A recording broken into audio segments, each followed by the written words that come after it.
So one thing you'll notice is that I gave you the original function already factored. This has some good points and some bad points. Okay. I'll discuss that in a second. But when it comes to taking derivatives, we'd rather have a polynomial than having a factored polynomial, right? So let's multiply this out. When I multiply out the first term is going to be x squared minus 2x plus 1. And then I'm going to have an x plus 2 like this. Okay. Then the next thing I want to do is I definitely want to distribute twice. So I distribute like this. And then I also distribute like this. Okay. So when we distribute, we're going to get x cubed minus 2x squared plus x. That's distributing the x. Then when I distribute the 2, I'm going to get plus 2x squared minus 4x plus 2. So when I simplify all of this down, I'm going to get x cubed minus 3x plus 2. This is your f of x, unfactored.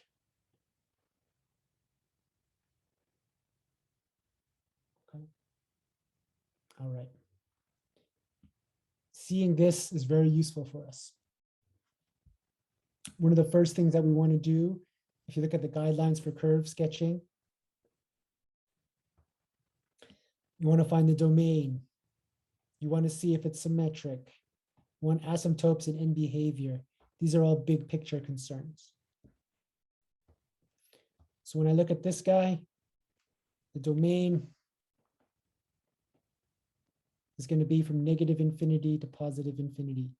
Why? There's only two things that can go wrong in your domain. You have a 0 in the denominator that gives you vertical asymptotes, or you have a negative under a square root. There's no square roots here. This is a polynomial. Okay.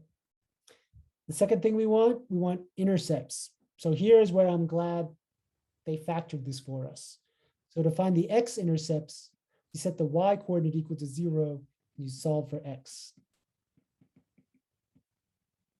So in this particular case, you're going to get x equal to 1 and x equal to negative 2.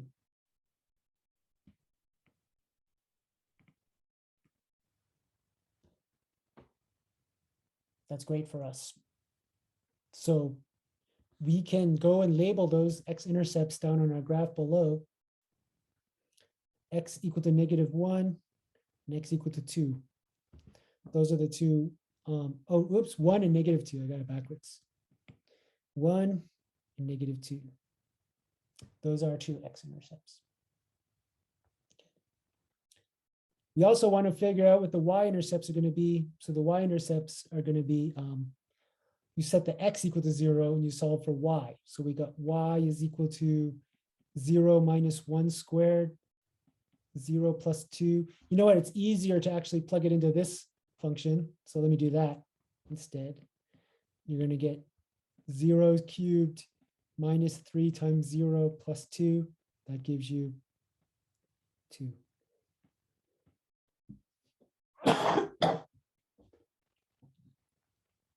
So our y-intercept is going to be 0, 2. X-intercepts were going to be 1, 0, and negative 2, 0. I think writing it as points would be better because it's easier to plot points. So at 0, 2, we're here like this.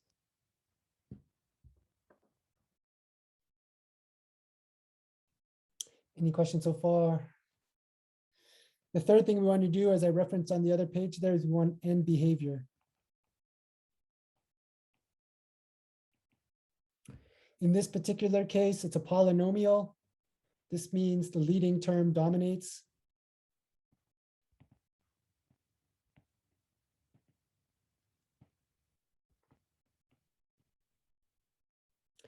In this case, our leading term is y is equal to x cubed. So we know what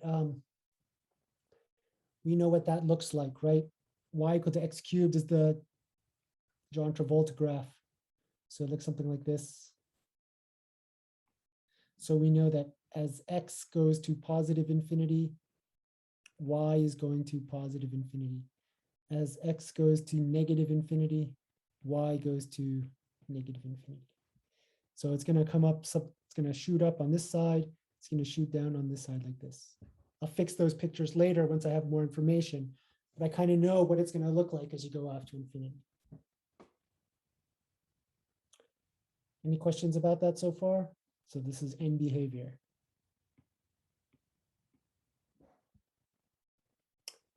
I'm going to also mention there is no vertical asymptotes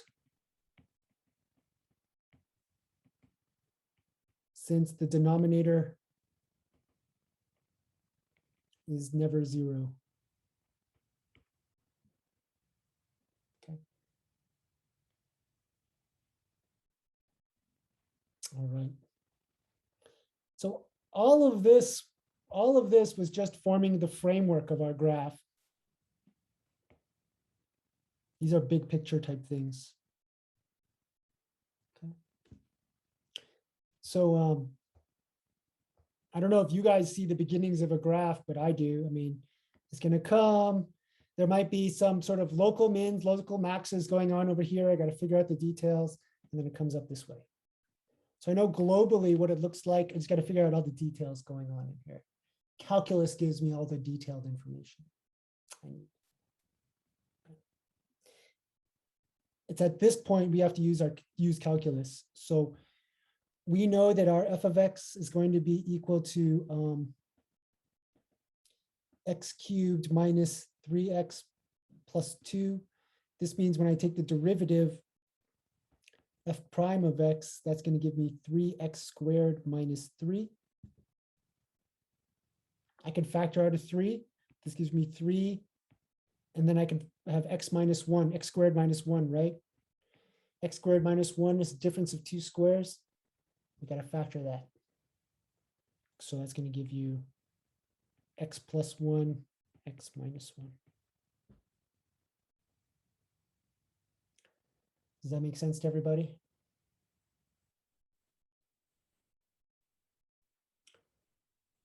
Any questions?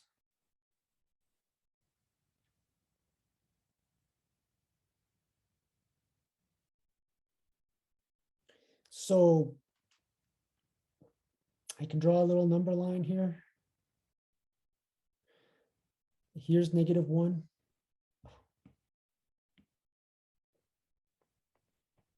Here's 1. I can use some test points. If I did f prime of -2, you stick a -2 in there, that's going to give you a 9. 9 is positive, so that means this guy is increasing. I can do f prime of 0. When I put in a 0 there, that's going to give me a 2. I'm sorry. I got to plug it into the derivative. Sorry. That's going to give me a -3. -3 is negative. That means it's decreasing. I plug in f prime of, let's say, 2.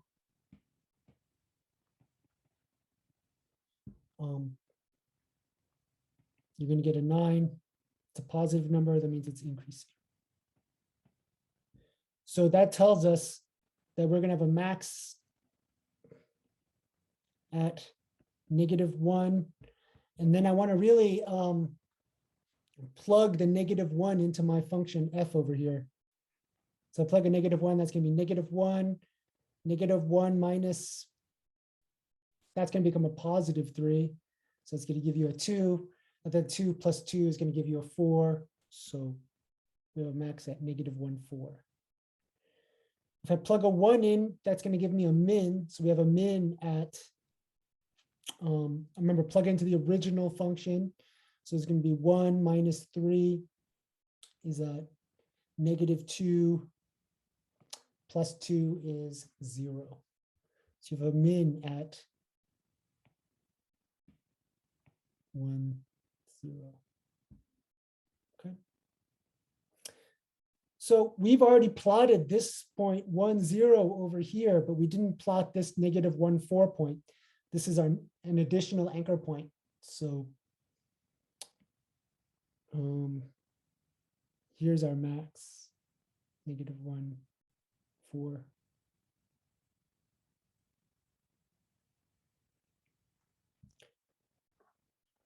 Does anybody have any questions so far?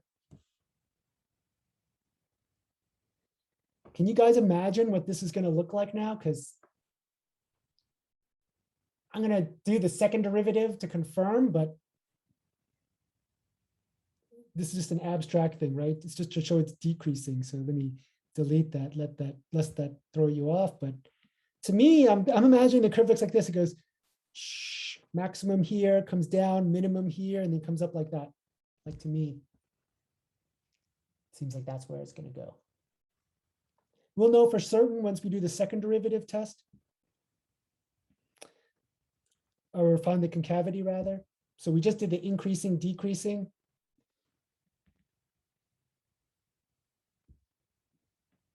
And next, I'm running out of time, so I gotta do this faster. We gotta do concavity. So the second derivative is the derivative of the first derivative. That's gonna give us a 6x, right? So that's pretty straightforward. So when I come over here, it's gonna be equal, the y-intercept is gonna be, I'm sorry, the place where it's 0 is gonna be 0. If I plug in a 1, I get a positive number, so it's concave up here. If I plug in a -1, I get a negative number, so it's concave down here like this. I'm going to piece all these, so this is concavity.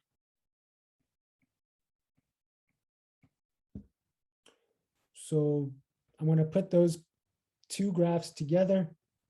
Let's label all the important points. We got -1, we got 0, we got 1. It's increasing and concave down. It's decreasing and concave down. From 0 to 1, it's decreasing and concave up. And then from 1 on, it's increasing and concave up. So